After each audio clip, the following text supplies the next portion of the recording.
Welcome to a loaded Tuesday edition of the Desmond Johnson Show. I got my guy Bryce Baker in the house, East Forsyth quarterback, UNC commit, made national headlines over the weekend. So you know I had to go grab my boy. We're going to talk to him a little bit about everything Carolina football, this whole journey and more. Conor O'Neill's going to come in a little bit later on with Dave Clawson stepping down at Wake Forest on Monday.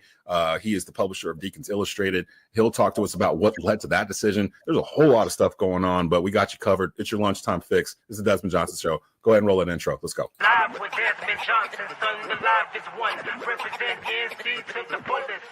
Yeah, welcome to the Carolinas. Everywhere you go, the sky is Carolina blue, the finest. Live action, feedback, the city needs that. I've been number one, no cap. Here's the recap. Adrenaline is my addiction. I'm about to relapse. Step on the turf if you won't and get your weed whack. I'm going harder than a martyr on the starter end. It's the heart of man, that's a rap like a cardigan. I'm breaking records, it's 4th and inches, I count the seconds. The over-under's my roar of thunder, my secret weapon. Yeah, the game is to be told. I don't break, I break modes. Follow me on Tobacco Road.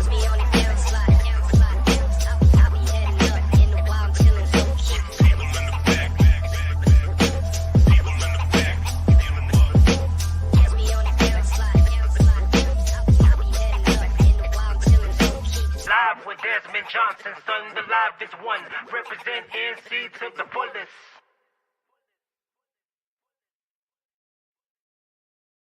And welcome into a new edition of the Desmond Johnson Show here on Tobacco Road Sports Radio. Rate and subscribe at youtube.com/at Tobacco Road Sports Radio. I'm your host, Desmond Johnson. Joining me is one of the top quarterback prospects in the state of North Carolina, East Forsyth's very own Bryce Baker in the house. What's going on, Bryce? How you doing, man? So I'm good. Appreciate you inviting me. Yo, so this weekend, you made national news pretty much. I couldn't go anywhere on X without seeing something about Bryce Baker in Carolina and head coach Bill Belichick. Head coach Bill Belichick, that just sounds nuts to me, how all this came together so quickly. You decided to stay with Carolina. You made your announcement on Instagram on Saturday after the hiring of 8-time Super Bowl champ Bill Belichick to be the head coach of the program. Belichick first called you on Wednesday night last week via Zoom. What was running through your head when that Zoom call first began? Oh, it was good. I just wanted to get answers to all the hard questions. And my whole family was on. My 2 brothers and 2 parents, which is good. I really love that family support. But we just wanted to go into that call just to get all the answers to the hard questions. And the main topic was just to see how invested he was in me and my development. And I mean, he definitely checked that box. And as far as the future of the team, I feel like he's going to bring in not only the top recruits, but the top coaches. So we just went in with the mindset to get answers to those type of questions so I could put myself in the best scenario for success. What was there anything? I'm not going to go into like what did he say specifically and that kind of stuff because of course it's a private conversation between you and Coach Belichick. But what in particular did Coach say in that call that stuck out to you and help you decide to remain at Tar Heel? Because you've been committed to Carolina for the past 2 years while we've been covering you here at East Forsyth. Was there anything in particular he said that kind of made you go, oh, okay? Now, okay, I kind of see the vision. I see what he's trying to do. Was there anything in particular that kind of stood out to you? Yeah, so I feel like what separates him is just his experience throughout this whole process. And him coming from the NFL, I feel like he knows what to do on what works, what doesn't work. So I feel like he just went into kind of his process and how he's planning to shift the culture. And then as far as the top guys he's going to bring in, I mean, I just trust him on that aspect. He didn't give me any names, but he just basically told me that things are going to change at UNC. And I trust what he's saying. And not only that, but he said he's going to hold me accountable to that NFL tier type accountability because he knows what it takes. And I mean, I'm in for accountability like that. That's the one thing I've learned from being around you the past couple of years, and especially being around your parents and your family, that accountability is a huge thing with you in terms of taking that leadership role and really excelling at it. I'm a Carolina fan. You've known that for a couple of years now, and I was watching Carolina LaSalle basketball on Saturday, and I'm just chilling. I'm at the house. I'm watching the game, and they show a cutaway during halftime of Belichick being introduced to the crowd or whatever. And as they're doing it, I noticed this familiar hair like in the corner of the the corner of the camera, and I did like the Leonardo DiCaprio meme. I'm like, hey, I know that hair. That's Bryce right there. And then later on, come to find out it was you. What was it like to address the Dean Dome as Bill Belichick's first recruit? Because they literally brought you out there like that. You got a chance to get on the mic and talk to them, and it felt like the the electricity level in the arena went up a little bit when they brought Bill out to the crowd and everything else. What was that like walking out to the did you know that was going to happen when you went to go visit on Saturday? Honestly, didn't. He didn't tell me until after our meeting, and he just asked me if I wanted to be introduced with them, which is super cool, and it just shows how personable he is and how bought in he is, not only me, but like this whole recruiting thing and the football team. So it was super cool. But as far as me, I mean, I was just confident going out there. I was definitely blessed and grateful for the opportunity. So I definitely said yes when he offered that opportunity. But yeah, all the things I said was just off the top of my head and what I truly felt. And one of the things that just rewatching the video that I said was just like, when it's my time, we're going to get this thing rolling. Like whenever God blessed me with that initial like opportunity, it's just opportunity I have to seize, and that we're going to get it rolling when I get presented with the opportunity. East Forsyth quarterback and UNC commit Bryce Baker joining us here on the Desmond Johnson Show. Your high school career ended 2 weeks ago in the Western 4A regional semifinals against Weddington, finishing 13-1 on the season. We covered that game on the East Forsyth Sports Network. Talk about the 2024 season for you that you just completed. Your biggest takeaways as a player for you. What do you feel like you improved on the most from August to now in December? I definitely say leading my team. I feel like off the field, we were much more kind of bought into winning the state championship, and everybody had that mindset that we were going to win it. And I feel like we were super close. And if I would have hit on some more or just been more mentally, not even confident, but if I would have made some better decisions, I feel like that would have changed the game in a sense. And it just shows me how bought in my team was to win that state championship. So that just started with we had like a leadership committee off the field. We met with coach every Tuesday in this room right here, just about what we could do with the team and how we could take the team to the next level. And a lot of those meetings, I feel like I took the initiative to speak up and kind of suggest new things to lead my team in the right direction. And then take the initiative to ask the hard questions of coach and figure out what we have to do to get to that state championship. So I definitely feel like I grew in that area. Yeah, I agree, because we did all of your games, and I could tell there was a difference this year in that roster than last year. It did feel like just seeing you guys at the Nest and during the coaches shows on Tuesday nights, and then seeing you guys, we come out during warm-ups just to kind of check the temperature of the team and everything else. And I could feel it. There was more of a togetherness with this year's roster than last year, and it showed on the field. You know, there was times during particular Mount Tabor, West Forsyth, where you guys found yourselves in a bit of a hole where you weren't in throughout the year. And if it was last year's team, we felt like, you know, maybe you wouldn't have gotten out of that hole. This year's team, we felt like they're going to figure out a way to get out of that hole. And that was the main difference I saw in East Forsyth this year.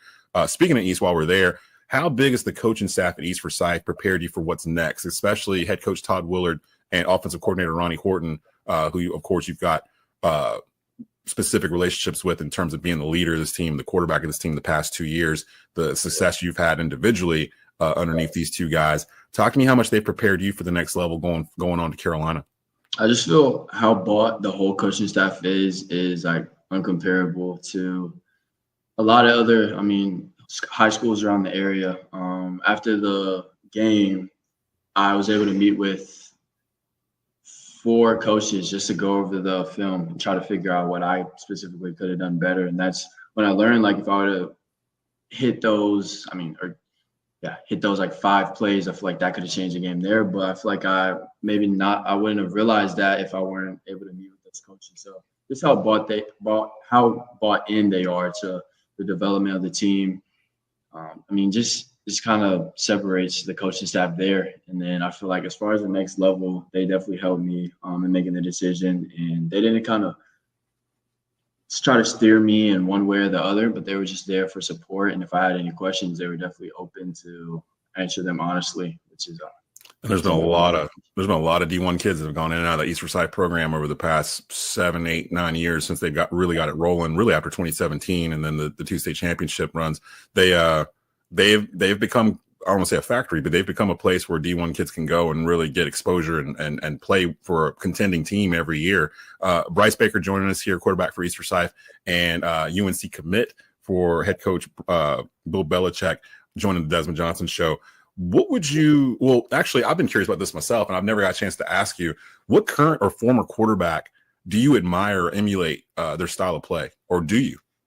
Yeah, honestly, I don't really try to kind of mimic anybody's play, but just a quarterback that I enjoy watching is Joe Burrow. I feel like he hits on a lot of the keys that I try to hit on. Yeah, I see that. I see that. I see that resemblance a little bit. There's a kind of a, not just his style of play, but his demeanor. His demeanor reminds me of you too, where you don't really seem, I can't remember a time where you've been flustered, like on the field, like emotionally just flustered. Like you seem to keep it even keel throughout. And that's Joe Cool. That's Joe Burrow. So I can kind of see that comparison there for sure. Yeah. And the arm strength. Yeah, definitely there too. What would you like to say to Tar Heel Nation about next year with yourself and Belichick coming to Chapel Hill? What's the one thing you'd want Tar Heel Nation to know coming in? Just that when it's my time, we're going to get it rolling. Like I said on the court, I feel like when I get the opportunity, I'm going to seize it to the best of my ability. And then to be able to seize it, I'm going to just put in the day-to-day work. I'm going to grow that camaraderie with the team. I'm going to grow that leadership, and I'm going to just prepare myself as much as I can for that opportunity. So we're going to have a little fun here at the very end, a little rapid fire. A lot of times what I do whenever we have on an athlete or a NASCAR driver, Bubba Wallace did this like last year with us, we do a get to know segment where I'm going to ask you some random questions that have nothing to do with football, and you're going to answer them so that the Carolina faithful can get a better idea of who Bryce Baker is. And some of these questions are going to be super important. The very first one is the one I ask everyone. Charlotte Hornets have answered this question. We've had all kinds of different coaches and athletes ask. This is going to be the thing that helps people determine if they like you or not, Bryce. Wings. Are you a team flats or are you a team drums guy? Flats.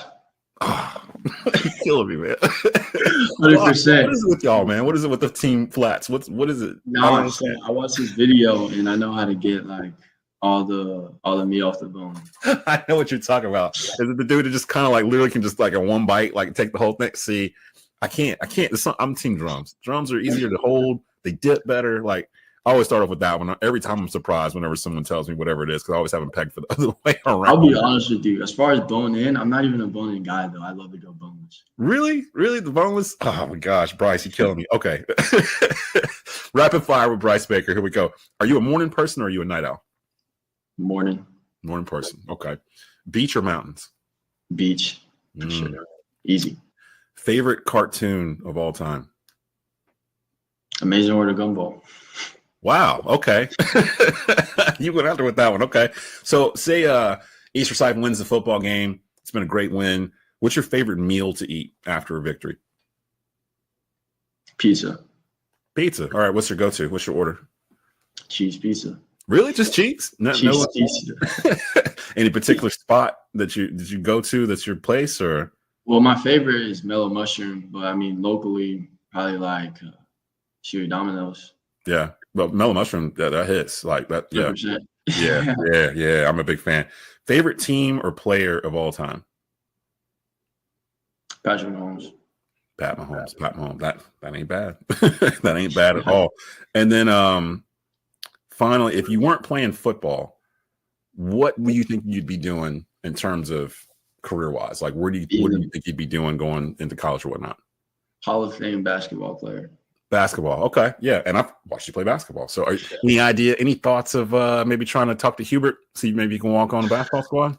Honestly, I mean, I kind of just like now that I'm not playing high school football or basketball, I just kind of see how in love I was with it. And like, I love playing basketball. I love the day-to-day grind. I love being there with my teammates and playing basketball. But I just feel like now this extra month at a time I have allows me to prepare for football even better. So I didn't hear you say you're not. So hey, Hubert, I'm trying to send one to you, baby. I'm trying to send one to you. 6'3". We need the help. We need some help. Bryce, man, appreciate everything you've done for Eagle Nation. I know that you're signing Wednesday, your official ceremony at East. I'm gonna try to get out there. It's at 4:00. East Forsyth at the auditorium. And then if I'm not mistaken, you're leaving early to enroll still, correct? Are you still going? Yes, sir. I'll get my equipment and I'll do the physical this upcoming Thursday. My first practice will be this Sunday.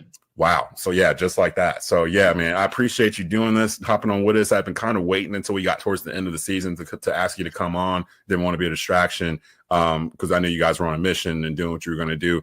But I want to say thank you from Eagle Nation for the 2 years you were here with us.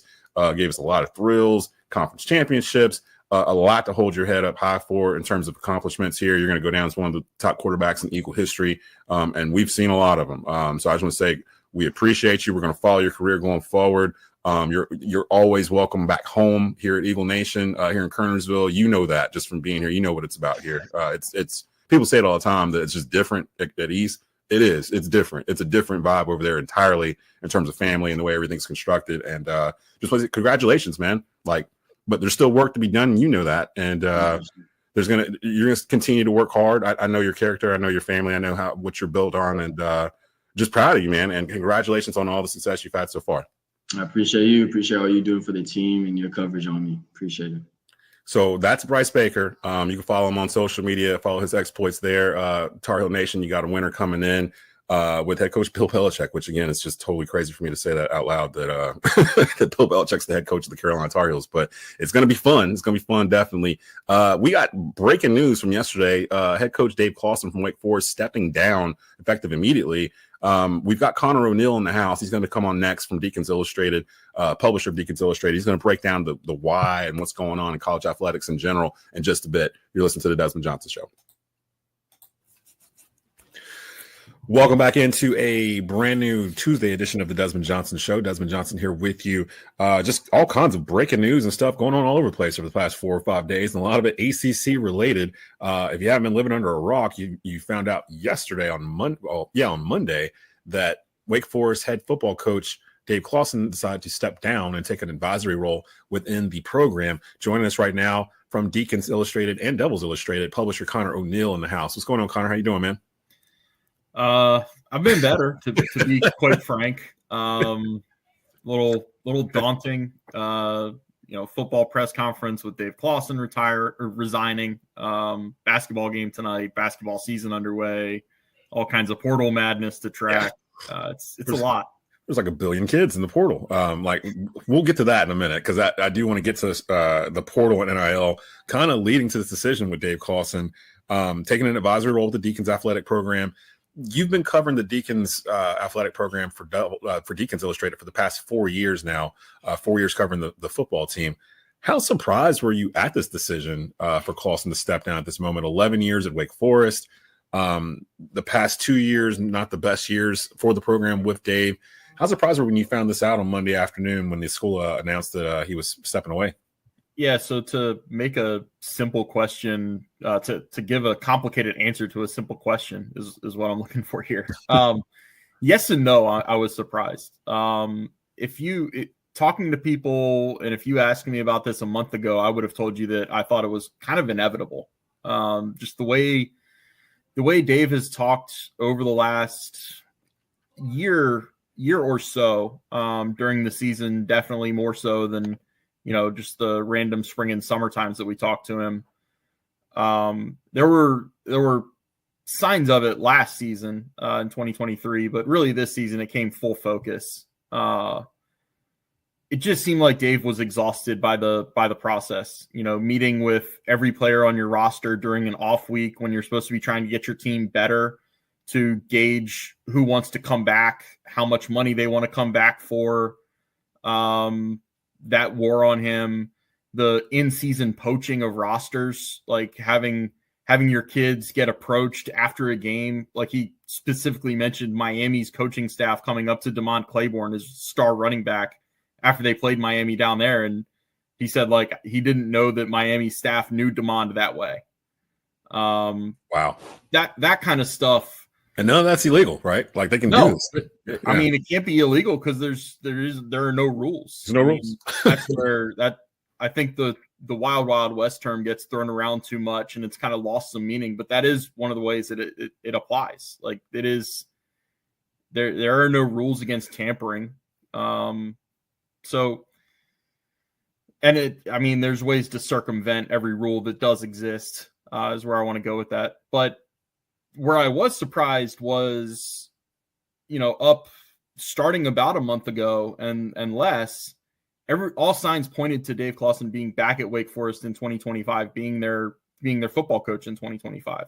The last 2 weeks of the season, he sounded really energized by how Wake Forest was going to approach the house settlement and revenue sharing that's expected to give schools somewhere between $18 and $20.5 million in revenue that they can share with athletes. Like that, That doesn't become everybody's like ceiling. Like you don't have to reach that number, but you can reach that number with what these schools are paid out through TV contracts by the conferences.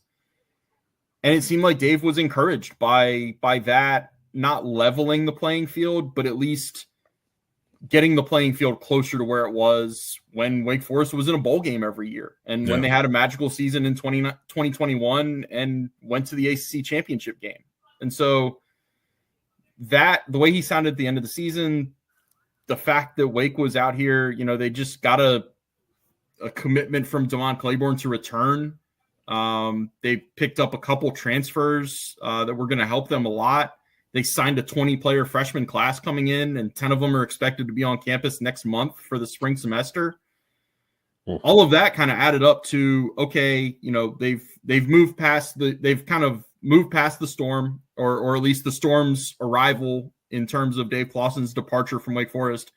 It wasn't coming, and now it hits. And so that's where I land with, I'm kind of like Harvey Dent here.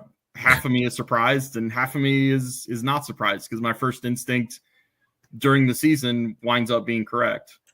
Conor O'Neill joining us here from Deacons Illustrated and Devils Illustrated. You can follow him on X at Conor O'Neill _DI. I was thinking about this too, because you mentioned 11 years at Wake Forest, 7 consecutive bowl appearances, top 10 appearances in the AP poll in 2021 and 2022 is the highest AP rankings in Wake Forest football history. Is Dave Clawson the greatest Deacon football coach in school history, in your opinion? I think so. I mean, it's just such a toss-up when you look at the resumes of Dave and Jim Grobe. I need to go back and refresh my memory. They both finished under 500, which is just not representative of what they actually did at the schools at Wake Forest. The main difference is Jim Grobe coached another 2 years, and Jim Grobe won the ACC championship game, and Dave Clawson lost when they got there to Charlotte. You're looking at different versions of the ACC though. Like in 2006, Florida State had kind of swooned, and Clemson wasn't the powerhouse that it is now.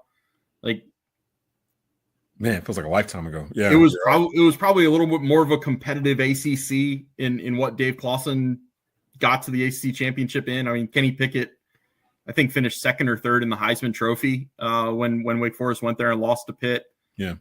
I mean, other than that, I think the competition is Douglas Clyde P. Head Walker. And that was like World War II era. That was like in the 40s. Yeah. Yeah. I think they might have thrown about 10 forward passes per game with that. It's just a completely different era of football. So it's a program that, I mean, we don't have to beat around the bush. They don't have the greatest football tradition there ever was. I mean, I think the program's all-time winning percentage is something like 425.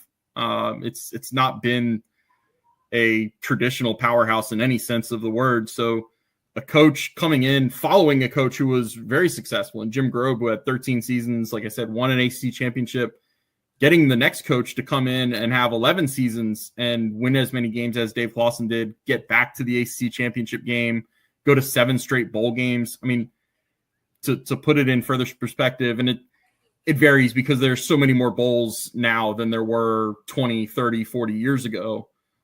Before the 7-year bowl streak from 2016 to 22, Wake's longest bowl streak was 3 seasons in a row. And that was 2006 to 2008. Riley Skinner in 2009 in his senior season didn't even make it to a bowl game. So that's how tough it was for Wake Forest to experience sustained success in football.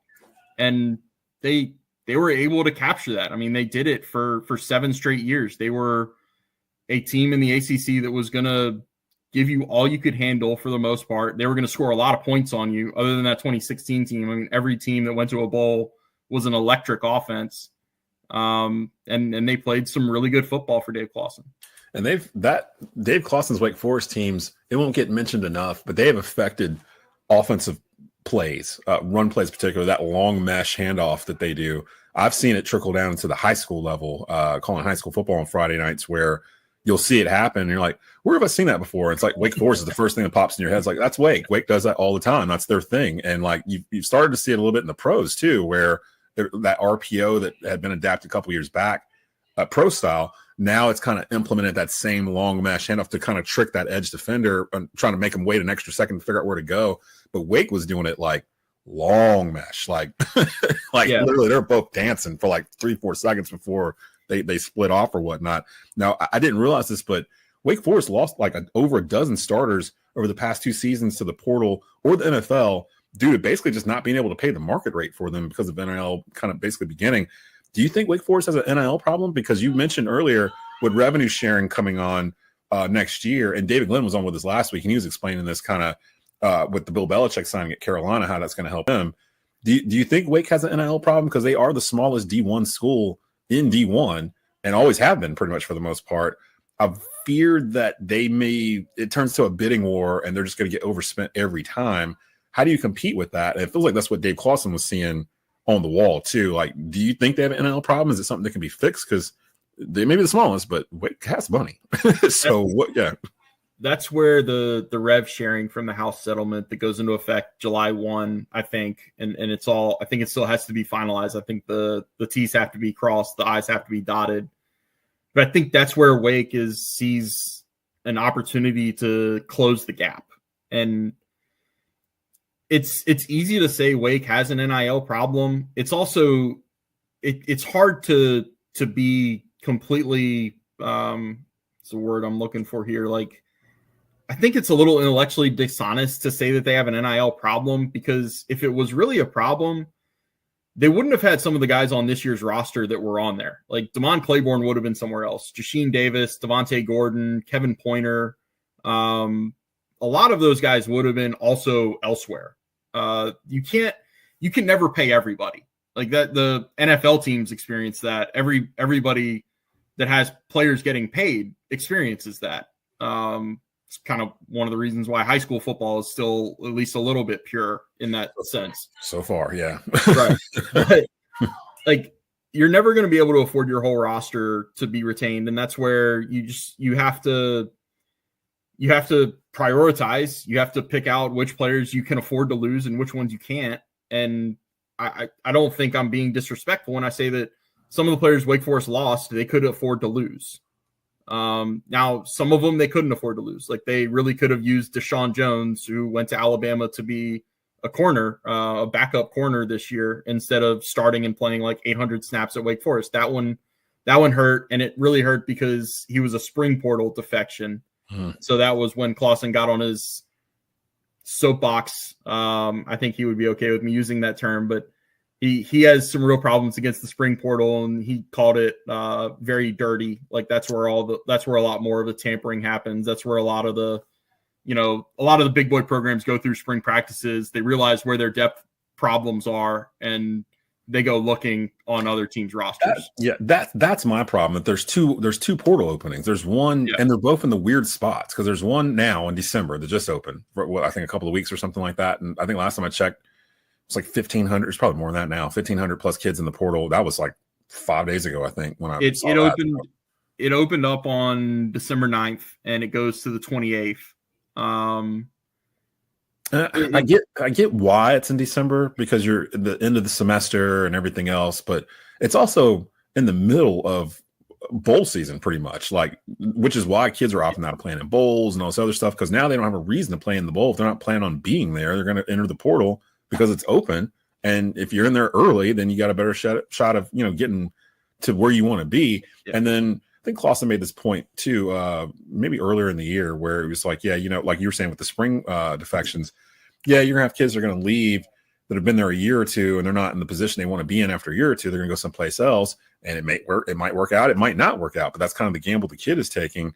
And you very rarely see schools accepting back kids that have went into the portal. The only one I can think of off the top of my head is Seth Trimble at UNC, going into the portal, kind of seeing what was out there, and then being welcomed back to Carolina and actually working itself out, with him probably being their most consistent player so far into this young season. But that's the only time I can really think of it where a player came back to the school. With Bill Belichick taking the Carolina job over the past week, and college sports becoming basically semi-pro with everything with NIL, the portal, it's almost easier to move around in college than it is in the pros in terms of, going to a place you want to go to. Actually, it is much easier. It is. Yeah. to go wherever you want to go. you're an unrestricted free agent after every season if you want to. With how the transfer portal, with how the transfer restrictions were lifted, where you no longer have to sit out a year. The waiver process is non-existent now. So yeah, that's the thing. That's the thing where the joke I was making about Belichick was like, does Belichick understand that like 65 to 80% of his roster is not under contract for the following season? Like they can all leave if they want to leave.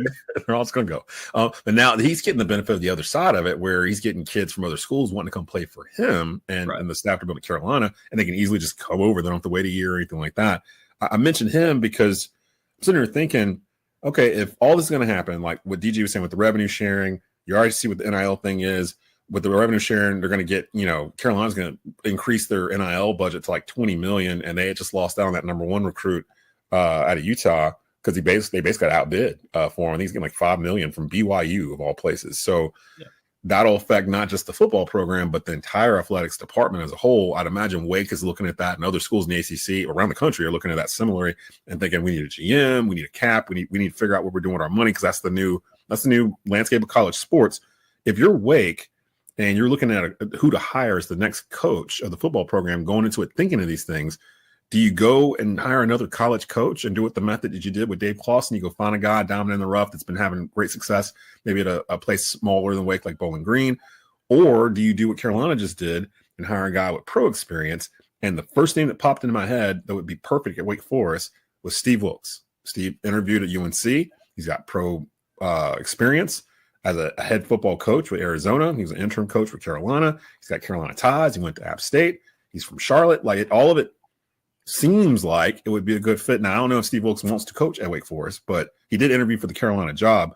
You covering the team, which way do you think they should go? Which way do you think Wake Forest will go? Do you think they'll go the college coach route, or do you think they'll follow the model at Carolina, just kind of sprung on everyone with bringing in former pro coaches to head college football programs?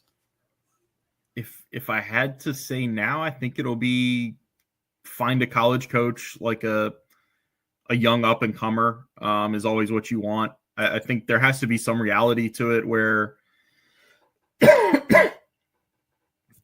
if you hire the right person and he's successful right away, he might leave for an SEC school or a Big Ten school that can pay more money than you can. But I think you still hire that type of coach with the understanding that however long he's there, if he gets poached by somebody bigger, he's made your program more successful. And that's kind of the approach that Duke has taken with Mike Elko and Manny Diaz the last couple of years. I mean, Duke probably doesn't hire a coach like Manny Diaz if not for Mike Elko being successful in his 2-year stint. It is interesting, though. It's something that, as I try to put together my coaching candidate list right now, Steve Wilkes, throw Steve on it. Honestly, yeah, Steve Wilkes might be on the list right now as we speak. No, it's just interesting. I always say that, like, John Curry is going to make this hire. Athletics director John Curry is going to make this hire. It's going to be the first football coach he hires at Wake Forest. He's had the job since 2019, and Dave Clawson obviously started long before that. But you've got to look at, I always say you've got to look at the precedent when it comes to ADs and who they prefer to hire. And so when you look at John Curry and him hiring Steve Forbes from ETSU, had been a head coach before, but coming from a mid-major. Look at women's basketball coach Megan Jebbia, was the coach at American, had been a head coach before. So I'm not saying that to rule out any coordinators. I mean, if Glenn Schumann wants to talk to you because he didn't get the Carolina job, I don't think you turned him down. I just think that who John Curry has hired at Wake Forest, what he looks for, and what he's kind of targeted as his priorities for what he's looking for in a coach wind up meaning a lot in this type of situation. That said, it is a completely different time in college athletics. I mean, if John Curry assesses the situation and decides that the route they need to go is similar to North Carolina and bring in a more of a professional approach, more of a business-like atmosphere, then yeah, Steve Wilkes. I joked about Jason Garrett, but I mean Like that's a little inside joke because he was rumored the last 2 Duke openings to be involved, and I think at one point he was like close to, some report out there had him close to getting the job, and that was refuted and shot down. And but yeah, it could be somebody from the NFL roots. Yeah, it just seems like that's kind of where we're heading now, because you're kind of running out of guys in college where they can come in and just step in immediately and like hit the ground running with the way the landscape is. If it was 10 years ago, yes, they could, do that and be just fine with it. But with everything we've talked about in this interview, it feels like you need a guy that understands what's going on going forward, or you're going to have the same situation where you're going to get burnt out and you're just like, you can't compete with it because you're already at the smallest school to begin with. And it's like, all right, not just in our conference, but just nationally or just regionally in the Southeast, like, how do you get kids to come play football at Wake Forest? It's already a harder academic school and everything else. You're not going to pay top dollar for kids on top of it because of what they've set out for what's legal now. It just becomes really hard to build a team. So I can see why Clawson decided now is the right time. Feels like Tony Bennett at Virginia. Like, well, now also it looks like Tony Bennett looked at his roster and was like, you know what? This might be a good time to stop. Like, right here. Let's just stop right here. But everyone else, Hubert Davis getting hired at Carolina, Shire at Duke, it feels like they were picked because they made the best argument about understanding what was coming, like in terms of how to build a roster. And Hubert has NBA pro experience. Shire was underneath K for 15 years, felt like almost. So like he's probably wanting to run the program. And Duke has the GM that no one else has that can actually do this stuff. So they're both equally equipped to come in and do this. So we'll see what's going on with Wake. I was going to ask some basketball, but we ran out of time. So I'll bring you back on to talk about basketball. Wake 8-3. But ranked like 100th and 115th or something in the net or something like that. So we've got some stuff to dive into with Wake Forest hoops next time I bring you on, probably maybe next week as we get out of the holidays, week after we get out of the holidays and get into ACC play more deeply. Follow Conor on X at Conor_O'Neill_DI for the latest for Wake Forest athletics and for Duke athletics, publisher for Deacons and Devils Illustrated. Well, appreciate you being on, man. Thanks, Des. That's going to do it for the Desmond Johnson Show for Tuesday. We'll be back with another episode later on.